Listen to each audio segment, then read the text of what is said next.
Nothing in this podcast is a recommendation.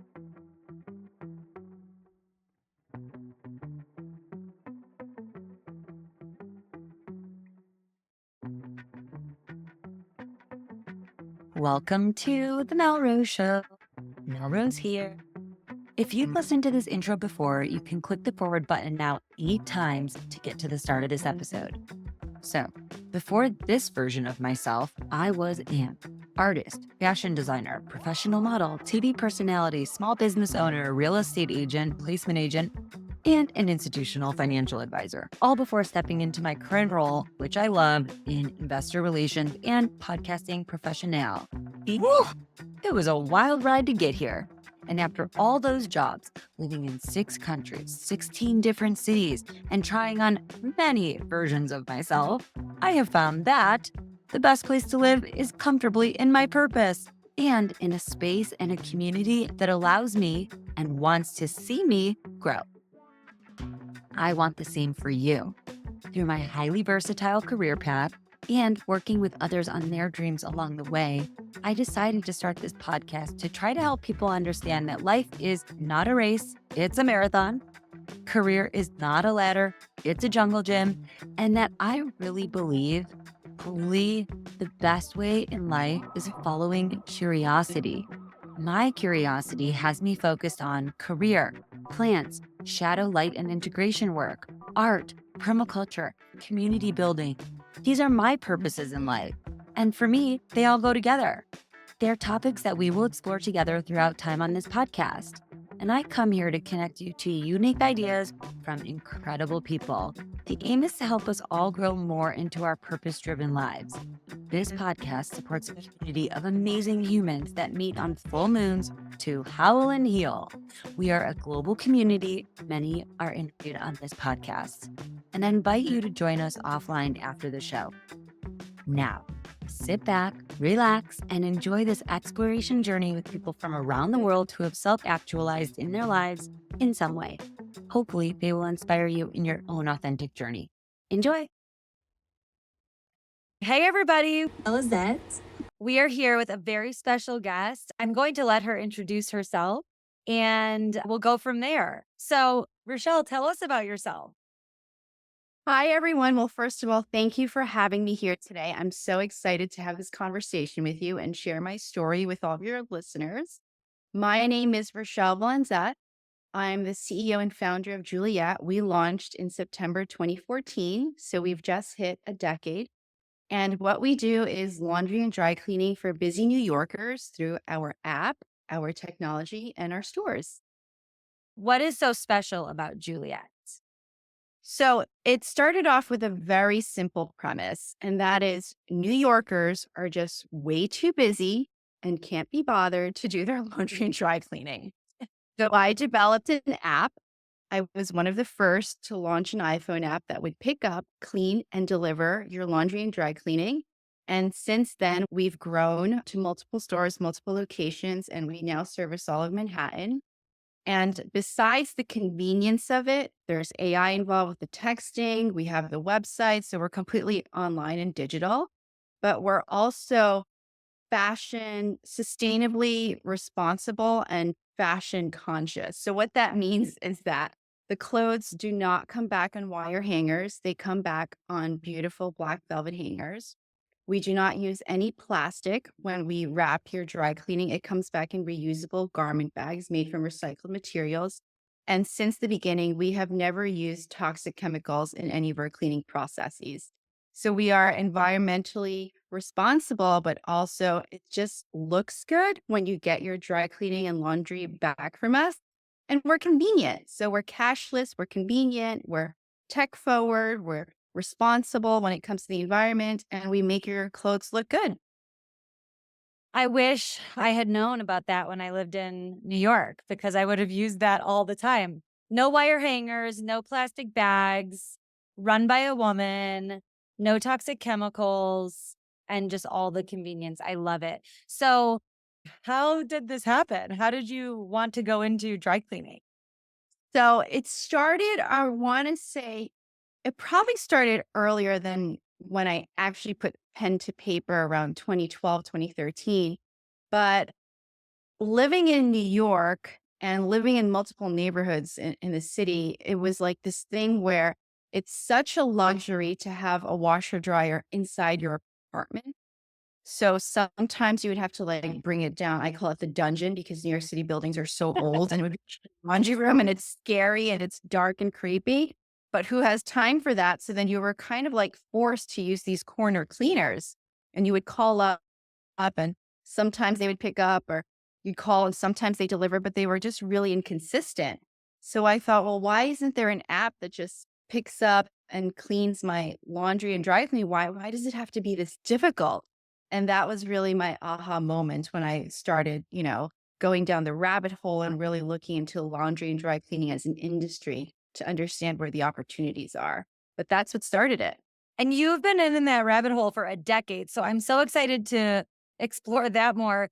I was just thinking about it when you said it. I was like, probably my favorite thing about leaving New York was that I don't have to have this laundry nightmare situation because I wash everything after I wear it once, which is not sustainable, but I have sensitive skin. I also met one of my boyfriends in the laundry room of my building, and everyone was like, "Go date someone where you live," you know? No, anyways. So Love it. let's go back to that was such a funny story that just popped up when you were saying that. Let's go back to like your roots. So where are you from? Tell us about what you studied. Give us your personal backstory. Sure. So I was born in the Philippines, came over to the US when I was 3, raised by a single mom who worked 3 jobs to put a roof over my head and provide for me. I think that's really where my work ethic and discipline comes from, is watching a strong woman like her try to raise the little person, a little human being like me. So when I went to college, I really was just focused on just get the highest paid job. Like, who cares what it is? Like, sell your soul out if you have to. I wasn't really thinking like, oh, pursue your passion or do what makes you happy. It was like, get the job that pays the most amount of money. So I went into finance after graduating. And when the market turned upside down in 2008, it was this huge reality check for me when I realized that, okay, maybe money isn't everything. Maybe I shouldn't be chasing the corner office because it's the highest paid job. Maybe I should really think about what makes me happy, what fulfills me, what my passions are. And that sort of put me on this entrepreneurial path where I quit my job. I did some freelancing. I worked for a creative agency and then I was exposed to the tech startup world. Wait, you're skipping the part where you go to Europe for a year. So when the crash happened in 2008, what happened for you to be like, "Oh, like this is not a sure thing." So I was the youngest at the firm. It was for a private equity fund. I saw people who I admired and looked up to because they were so smart and they sort of, in my mind as a young 20-year-old, they quote unquote had it all. They had the job, they had the mortgage, they had the college kids' tuition, they had the beautiful cars. And I was like, I want that for myself. And when the market crashed and everyone lost their jobs and I saw them in tears and their world was literally pulled out from under them, that was the wake up call to me that at any moment, the world I don't even know. I don't know the word. I don't know the word for it, but I know we all went through it through COVID. COVID, Yeah, fill in the rest of the word. So, but I love that your response, because you had been making decent money. I love that your response was like, take a year and go to Europe. yeah, I was like, well, screw this. Clearly, this is not for me. And maybe there's another part of this journey that I'm missing. And I didn't know what it was. And I couldn't put 2 and 2 together, but I just knew that that path of chasing a paycheck was not the right path for me. And so I went to Europe to try to figure out what that path is. I think everybody should do that. Where did you go? I went everywhere. I lived in Florence. I said, I actually pursued my real passion because I have this dream that I want to retire in Italy and purchase a villa there. Oh, we can share my villa in Italy. Exactly. That's the dream, That's right? the dream. That's definitely my dream too. Yeah, I mean, who doesn't Yeah. want to be in a villa Mediterranean, Like, anyway, so I said, well, I should just go to the place that I love, Italy. I should immerse myself in the language and the culture and the cuisine. And that's exactly what I did. And it's still very fresh in my mind. And it's like this dream to just want to go back and live there and live comfortably there. You should go to Europe in your midlife if you need to have a break from your life and or just explore somewhere new. Europe is so close in my heart because it really you go there and it'll really flip your perspective upside down. The European lifestyle is a lot more it's just more family oriented and more relaxed. Americans, we get so tied up in the money making race that we forget to live in a lot of ways. I love that you did that. I think that that adds such a depth to who you are and to what your goals are going to be. So you came back from there and then what? I came back from there, still had no idea what I wanted to do or pursue. And I ended up working at a creative agency, and we specialized in video production and multimedia news releases. This is like circa 2009, 2010. So social media was just coming out. There was this thing called Facebook that suddenly they rolled out company pages, and then brands like Max Mara, Fresh, Britney Spears, Beyonce, Shakira. These were some of the clients that we had at the creative agency. And they all wanted to figure out what this social media thing is and how to leverage it. And because, again, I was the youngest person at the organization, they had me do all this research on the psychology behind social media and what it does every time you got a thumbs up or a like. And then I had another aha moment. I said, wait a minute, all of these digital marketing executives are seasoned and experienced, yet they're asking me to do the research and to figure out how to use the thing. I Right. said, I'm like, wait a second. should just start my own company and do this for myself. So And then smart. my first real, and then after that, I never looked back. I never had a real job after that. I've sort of just been doing this experimenting thing and still finding myself. So you had a pretty big like first client there and then you had a tech client, right? So you kind of like had this aha moment of merging digital with the rabbit hole you had started to dive down of dry cleaning. Okay, you're 10 years in. I feel like at this point, all of your skills have kind of like come together. You've been really amazing at how you've built this company. You haven't taken on investor money. You built this like most women have to do with businesses, unfortunately. But tell us about the process, what these last 10 years have looked like. And then I'd love to learn a little more about the dry cleaning industry at large. Yeah, I have to say, to have to prove something, right? To disrupt an industry, to create a new category, to define a category, to create cash flow while convincing others to participate in your vision is probably one of the hardest things I've ever had to do in my life, to have to build something that can sustain itself, the people around it, and its own growth. And that's what this journey has been for me. My background in finance or in digital media and social media, and knowing what I know about laundry and dry cleaning. Besides all that, I have to read all my own legal contracts. I had to learn QuickBooks. I had to be my own accountant. I had to be my own janitor. And that is the reality of the path and the journey, I think, for every entrepreneur. Now, as a woman, it's even more difficult because, cash for companies like oxygen. And you need that cash to get to start executing. And sometimes you got to burn some of that cash to figure out what the correct path to growth is. But if you don't have, a pad or an investor or a big savings account to fall on, this is why most businesses run by women fail. And it's not just women, actually. It's most businesses. I think it's like 90% fail within the first 5 years. I don't know what I the think it's the statistic first 2 years.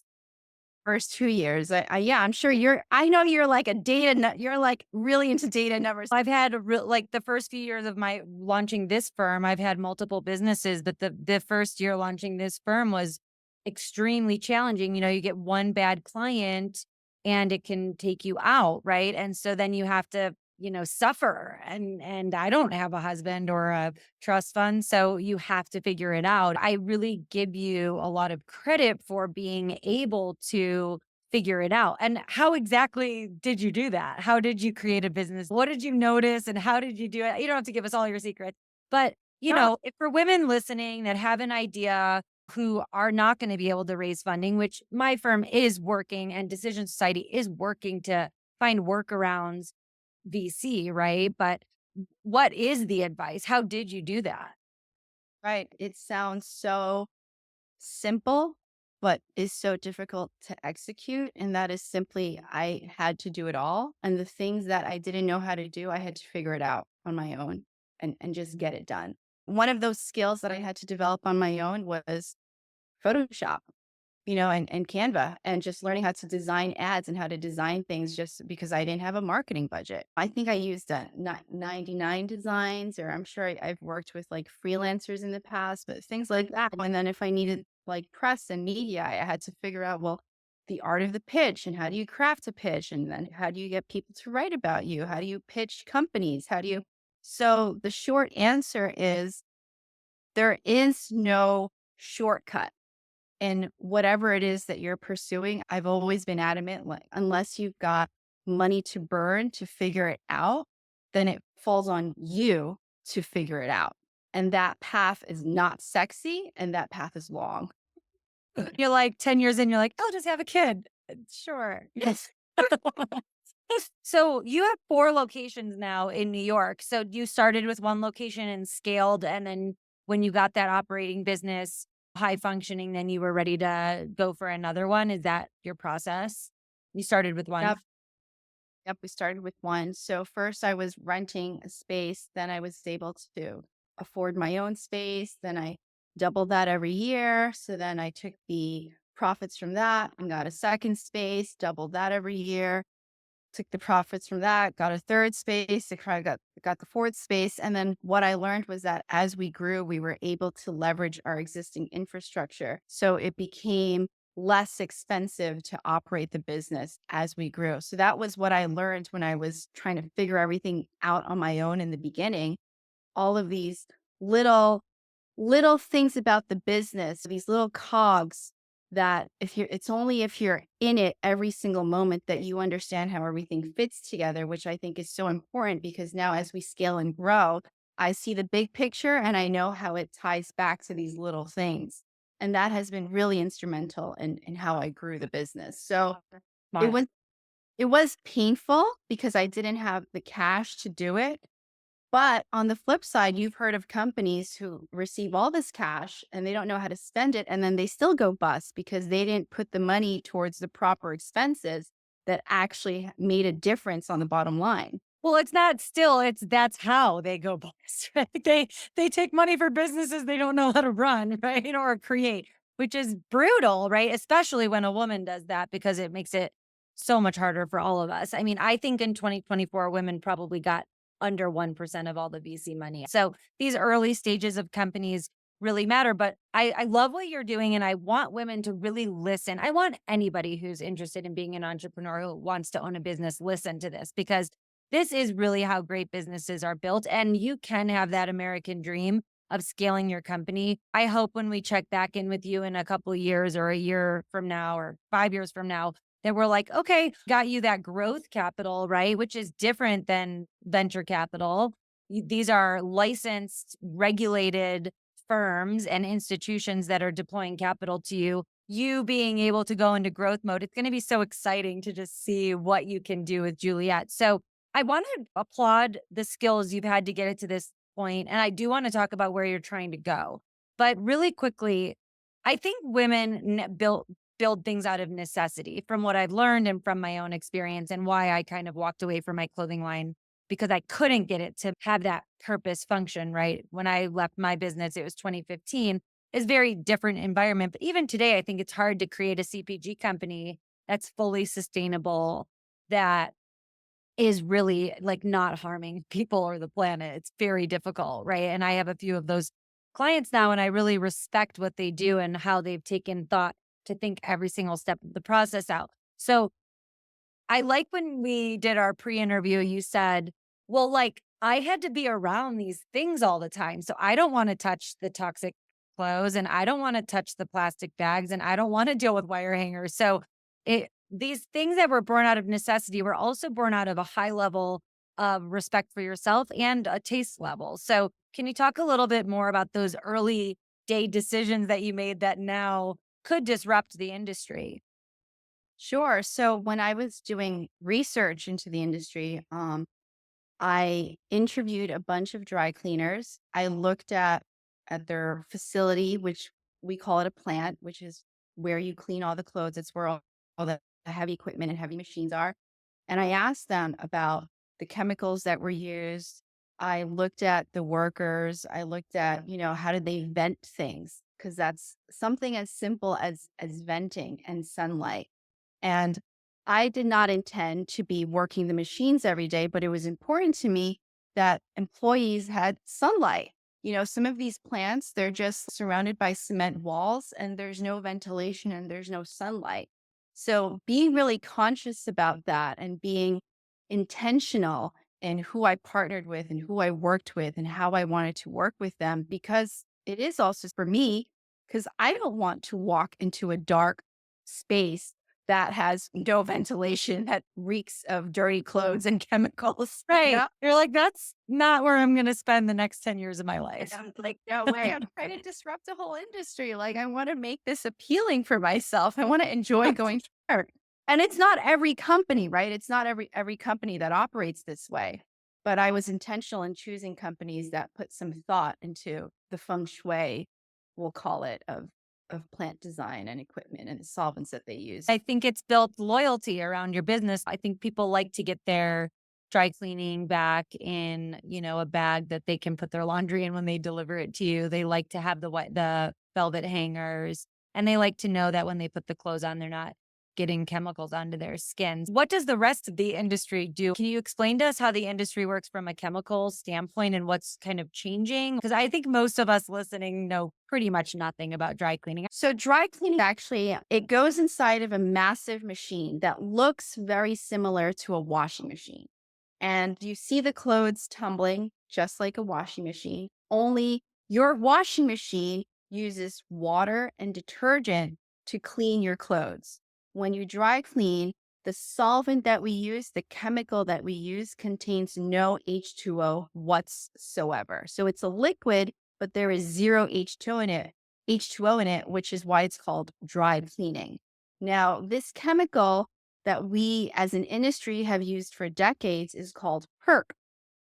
And it's only recently, I want to say in the past 10 years, that people started to catch on. And, there's the environmental hazards, the health hazards, and the risks. So they're now starting to phase that out. I think in California, it's completely illegal now to use this solvent. It's completely illegal to use it now. And they banned it in New York City like the year of like 2020, 2021. So the industry as a whole is now moving in this direction to stop using this solvent that was harmful to the environment.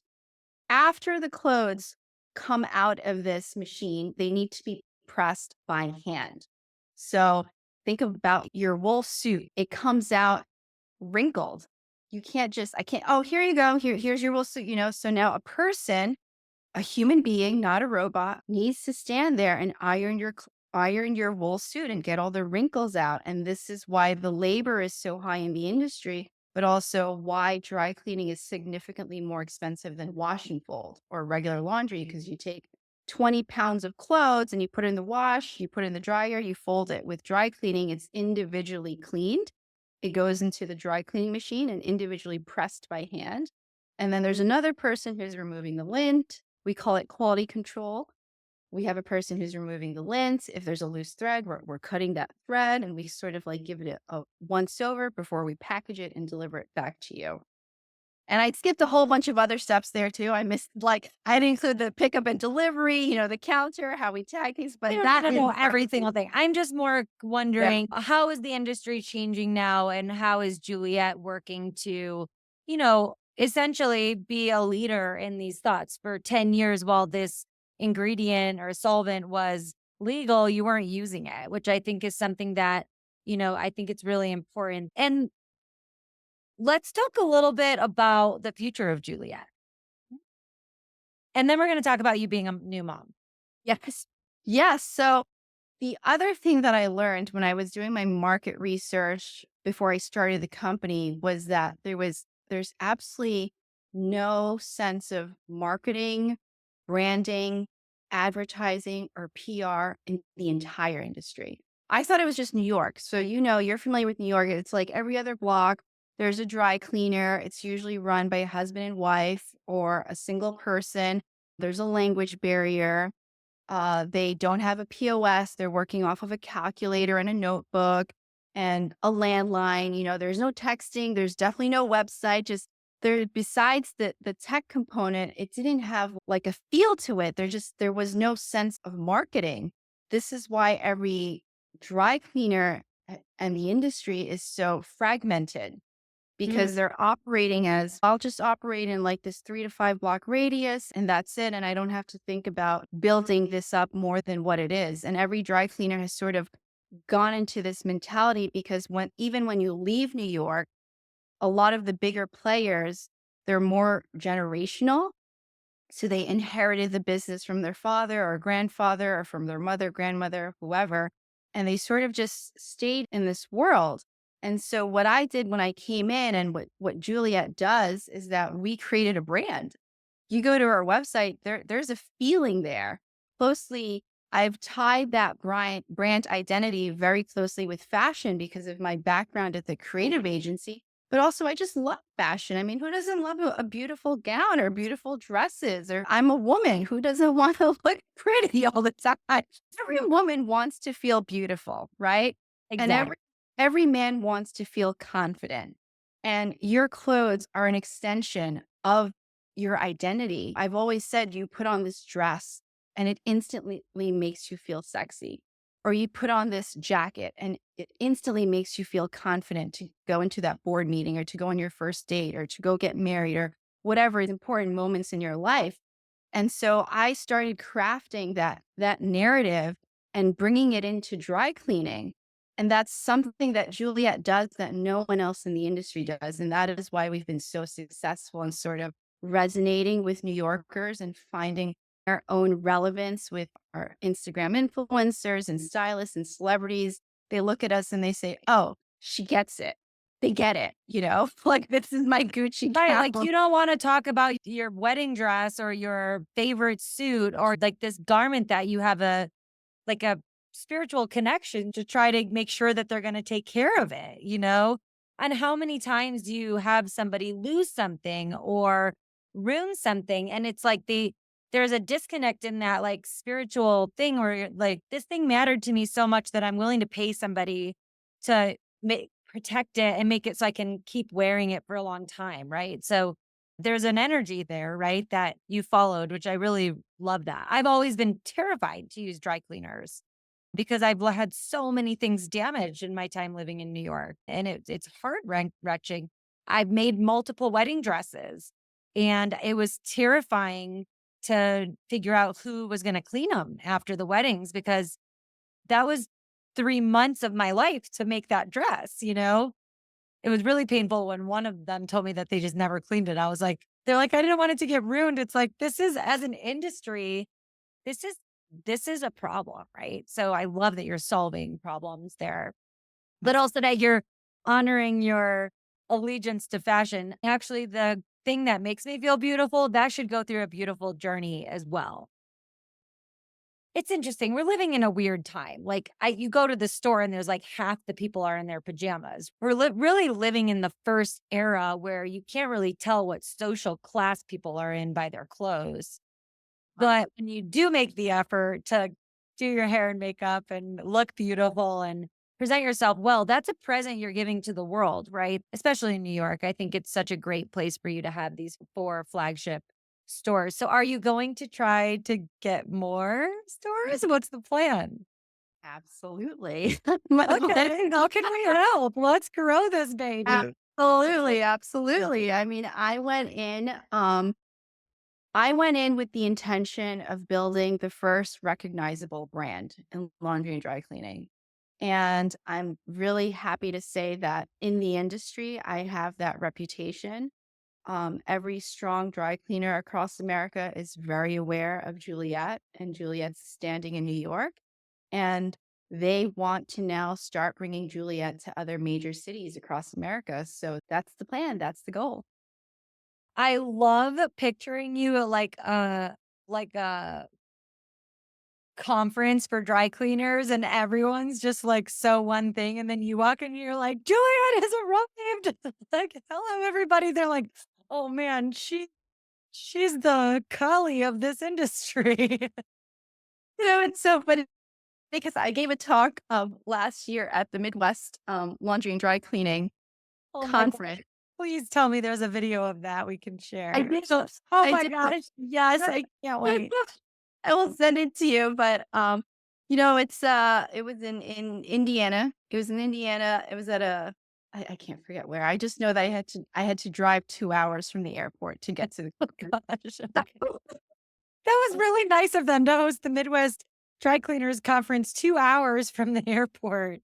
I mean, yeah, They it just was figured everyone in the Midwest was gonna drive. yeah, everyone, yep. So we had this big conference and I was the keynote speaker and I walk in with, hot pink pants, like a white blouse full of like colorful flowers. And I get on stage and I'm like, let's talk about your brand. And every dry cleaner is just really about, like the boiler and, like water tanks and like, right? Which is really practical. And it's very important. They're All important. are very important. You need to know you gotta have a very strong boiler. When, yeah. But I think they sort of forgot about branding and your presence. And it's so funny that you said that about, how you present. And one of the things that I remember saying at that conference was how you present is your business card, right? Oh, 100,000,000%. It's like the people who are taking care of how we present ourselves are not really presenting. Exactly. Exactly. So I was like, you're going to remember my hot pink pants and you're not going to ask me for a business card because you will Right. just remember me, you Right, know? right, right. Oh my god, I So love that.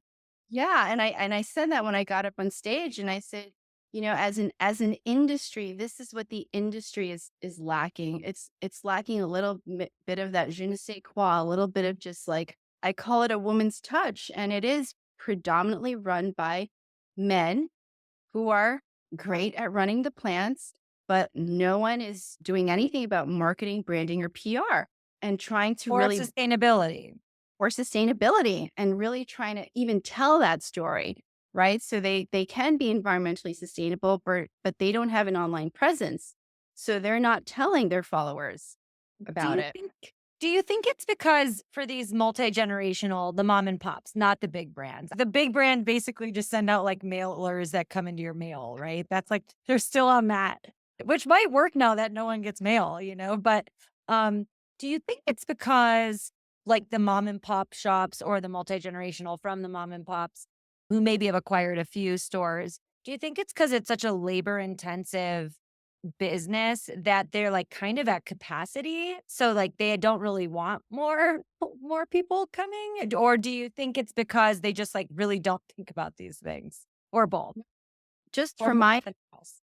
from my experience in speaking with a lot of these owner operators that are multi-generational, they are intimidated by social media and digital media. And so when I go in and I say, you have to market and brand, and now there's this whole thing because what you were saying before, everyone goes out in their pajamas.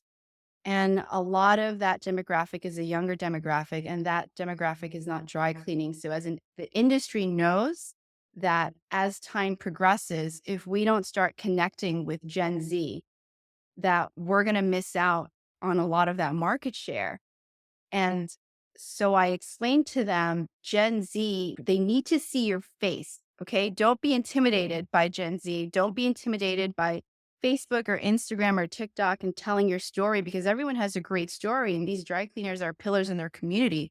They give back to the community churches. They help all the immigrant workers. Like they do so much for the community, but they're just not storytelling in a way that paints them in a different picture. So they're missing out on that market share because, as you know, Gen Z really looks at your social values. It's not so much about, oh, you're just a dry cleaner. What do you stand for? That's where the world is going, I Well, think. maybe like in order to save the image of the future, so everyone doesn't have to keep staring at people wearing pajamas and Lululemon out, we need to like talk about how there is a safe dry cleaning, right? And that I think it's also it almost feels from, like, Juliet's perspective that Juliet's saying, like, "It's okay to dress up, right? We've got you. Your clothes aren't gonna get damaged with us. Like, it's okay to look nice for people. That's your present to them," right? Like and these are all tools that Juliette communicates out through caring about the dry cleaning process and also being a fashion brand within the dry cleaning industry, not being a dry cleaning industry that's trying to service the fashion industry. You're really, like, your own fashion brand in a way inside of this industry and you're really disrupting it. The visuals I have of you like going into these dry cleaners is so good like that. You're like, I've arrived. Like, let's spice this up. We're sick of seeing people in the grocery store in their pajamas. Gen Z cannot collectively wear pajamas for the rest of their lives. Yes, For exactly. the love of everything, can we please get the majority of Gen Z to put some real clothes I'm with you. It's not just Gen Z. The millennials are doing a terrible job of putting pants on, you Yeah, know? I totally agree with you. And I'm not saying everyone needs to wear a suit and tie. Caring about what you look like translates into everything, your job, how you take care of your belongings, all of these kind of things. So it's interesting. So 10 years in, you're like, I think I'm going to have a baby. I can handle this whole industry. I can handle a human being. So So it tell us about becoming a mom while being an entrepreneur. I put a solid 2 years of planning before I decided to have my baby because I knew that I wouldn't be as present with the day-to-day operations. And so when I started planning my life and figuring out if I really wanted to carve out the time and the resources and the energy to have a family, then I needed to make sure that my business could do it, could sustain itself without me. And that was really like a test to see if this can survive without me, then that means I've created an operating structure that can actually scale outside of me, right? So that's also like the test. It's like, okay, I put 8 years into this and my operational procedures and my checks and balances and my QC and everything that I've done to build this company, like, are the bones strong? And so it got to the point where it is. And I had my baby. And now here we How are. is it going? So how old is your baby? Tell us everything. My baby is 10 weeks old. Oh my gosh. I love We it. didn't I have think in my mind, if like 10 weeks out of having a baby, I'm like, you can't like look that beautiful. Like you have to be exhausted, you know? So thanks for proving us all wrong. Thank you. Okay, so 10 weeks ago was like not that long ago. So welcome to the world, little one. Yeah. He's a bundle of joy. He's a handful. It's so funny. In the beginning, there really is no sleep. Like those, I'm gonna say like the first 2, 3 weeks, you're really like watching your baby and there's no sleep. And so I'd be up with him like all night long. And it just brought back memories of building Juliette because those first 2 years was no sleep when I was building my company. And every entrepreneur knows this. Every entrepreneur who's gone in knows that you just have those sleepless nights because you get into a manic episode or you're doing something. And it was sort of like funny to me. And I'm like, oh, this is my new startup. This is my new thing to figure out, motherhood. When he's like 20, I'm gonna be like, your mom on my podcast called you her new startup. So hopefully you're producing by now. You know, I just really admire you. I think you're doing such amazing work. I think planning a few years in advance when you have a business to have children is so important. I love that when were talking on our preliminary call when we were talking about how when you're like, I can't use these chemicals. I want to have children someday. And I've been thinking a lot about that because When I had my clothing company, I could like feel my endocrine system was disrupted from being in the factories and touching these plastics and packaging everything in plastics, witnessing the dye going into groundwater in Bali was like the final straw for me. And I was like, I can't do this, but it's so hard if you have to pivot and do something else. And it's also so hard if you don't build your business around those concepts because you can lose a decade of your life like that. So I really applaud you for having that wherewithal in the beginning, right? Because I think that that's you wanted children, you are now here with one, and you were right. You could actually build a business in a toxic industry safely, which is really should be really applauded and rewarded because that it's really hard to do that. Thank you. I want to go back to the fact that you and I think about these things because we're women and we think about our reproductive health. And so this is why it is so important to back women because we see a different part of the equation just by nature of who we are as women. We are 50% of the whole, right? So we are the male Maybe counter more not. everything. Exactly. But we provide that insight into things and we see things and we solve for things uniquely in our own way that I just think is hugely undervalued and overlooked when it comes to funding. Well, I will share a link to something that I think I'm gonna have to get rights to host it because they took it down. But McKinsey did do a report on, having female managers and female entrepreneurship and having female executives. And our perspective like really, really does matter. And it's grossly misunderrepresented in every arena. So, you know, but I just finished reading this book called To Be a Woman, which everyone who's been listening to the podcast this season so far and reading my blogs has been like, can you please give it up with this book? But this book was really interesting because it was written in the 90s, which is as far from the 60s as we are from the 90s. So you have to think like, how far did we progress from the 60s to the 90s as we did from the 90s to today? I think our generation of women is having a collective trauma response from inherited demands that women fix the world and have businesses and work. And so I don't know if it's right for every woman. I think part of our birthright is to have a family and to have a relationship and be protected by somebody and care and nurture for a home, right? And as female entrepreneurs, sometimes we get into this tunnel vision and we forget to do those things. And it's a painful process to reckon with that in your 40s, right? Where you maybe haven't been able to do both and you haven't been able to nurture a family because you've been so focused on work. I think it's a collective response from our mother's generation who didn't want to be like their mothers who were homemakers. We're only 2 or 3 generations out of this, right? So we collectively are suffering. So I'm so grateful to meet a female entrepreneur who has been able to navigate through the difficulties in fundraising, how to grow a business for yourself, where to plan your children into that. You should be really proud of yourself. I feel like the dreams that you're pursuing and the things you're doing are authentic. When I talk to you, when I talk to other women on this podcast, somehow you have found your authenticity and there's a grace in that. There's a grace in following your own path. So the last thing I want to talk to you about is the spiritual equity in what you do and how you've kind of carved out this very unique pathway for yourself while having exterior influences. What is your spiritual equity in what you do? And then like, what's the biggest vision for Juliette? Okay. Loaded questions. These I are know. loaded, but very, very important.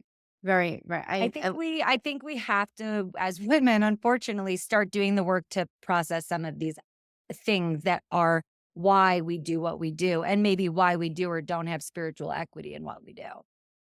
My spirituality and my meditation practice was born out of necessity to keep my own mental sanity and peace as I try to go down a path that very few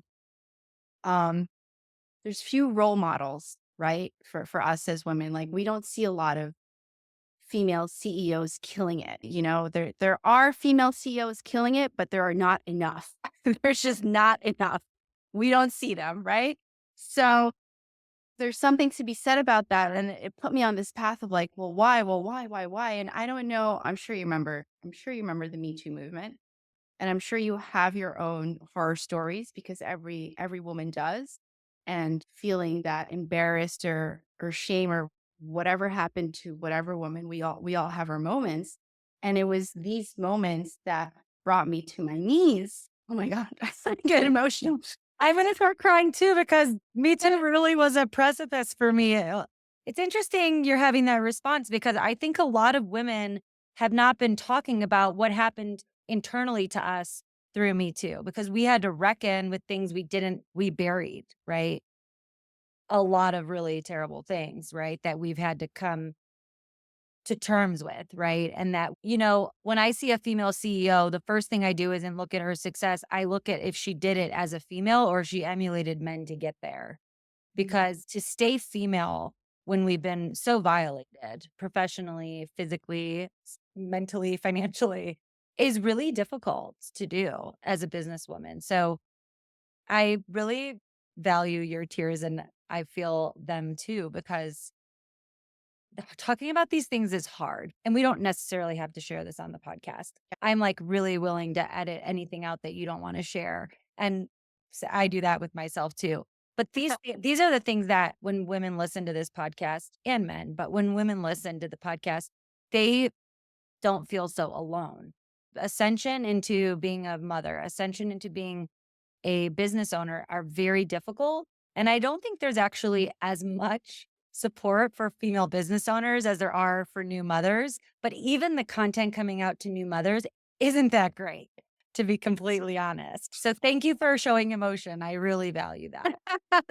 Yes. So it was in those dark moments where my spirituality and my faith is what made me strong. So this is where meditation started to come in because if I had gone down that path, which was very dark, I wouldn't have made it. And I'm a survivor. So I said, well, I have to make it out of here. How am I going to make it out of here? And it was faith, spirituality, and meditation. And so till this day, every morning I start with the meditation. I start with breathing. I start with intention. Even going into the business, everything is very intentional. How do I want to treat my team? How do I want to be perceived? How do I want to conduct business?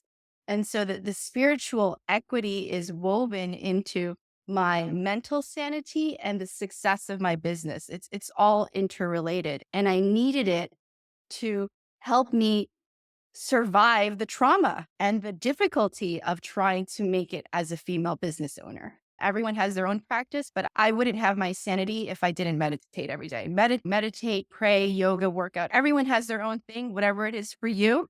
Keep doing it. It's like keep your 3 hours open before you start talking to people. It matters. I used to be on 1 hour. Now it's like a full 3 hours. I'm like, no, don't talk. Don't turn that phone off airplane mode. Don't do it. Cause the days that you don't do it, you'll see it. I think women need this, right? We are able to attract and we are able to manifest, but you can't do it from a place that's frenetic or somebody else's version of you that you're trying to fulfill, or if you don't have faith in your future and in yourself and in whatever you believe in, it's in that prayer. I think some people think meditation is prayer. I think some people pray and meditate. I think some people just pray and some people do nothing. I did nothing for many years and those were the hardest years of my life. I think that the spiritual practices around what you're doing are really, really important. It's very clear that you've had that in this business. Everything about Juliette is very well thought out. And so is your life, which is just really cool to see. To answer your question, because there was two parts to your question, spiritual equity. And then the second part was the vision for Juliette. Yes, Right? my favorite question. Where are we going with this? And it's still to build. I am very happy to say that I've built the brand up within the industry. And now I want to build the brand to share it with the rest of the culture and to share it with the rest of America and to show that dry cleaning can be sexy. I can't wait to see how this grows. I hope you'll come back on future episodes and future seasons and keep us updated with everything. I would welcome you to come in, write a blog for us on anything that maybe you didn't mention or some other story or expansion if you're interested. And thank you. Just thank you so much for your time. It's been such a pleasure. Thank you. I really enjoyed this conversation, and I hope it helps everyone. Rechelle has provided a discount code for our listeners. For a limited time in 2025, you will be able to get 10% off using the code Melrose10.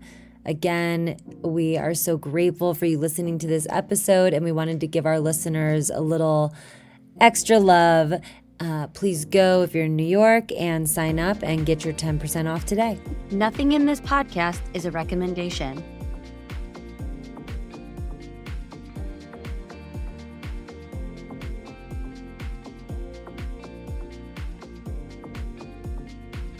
Hey, all you sea stars, goddesses, naiads, and Neptunes, aka the paradisiacs, who care about the important stuff. I hope you all found some inspiration today, and I hope to have your beautiful souls back for our next episode.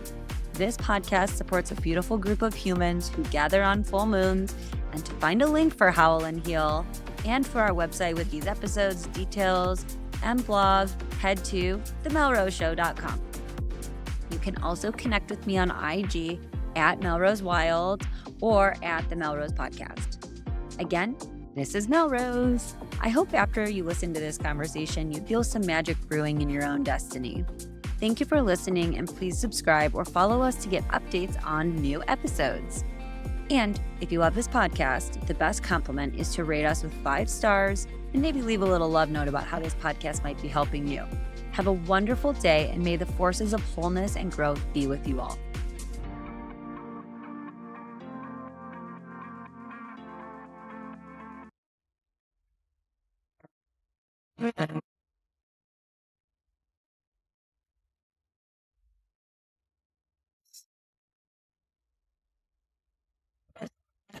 Well,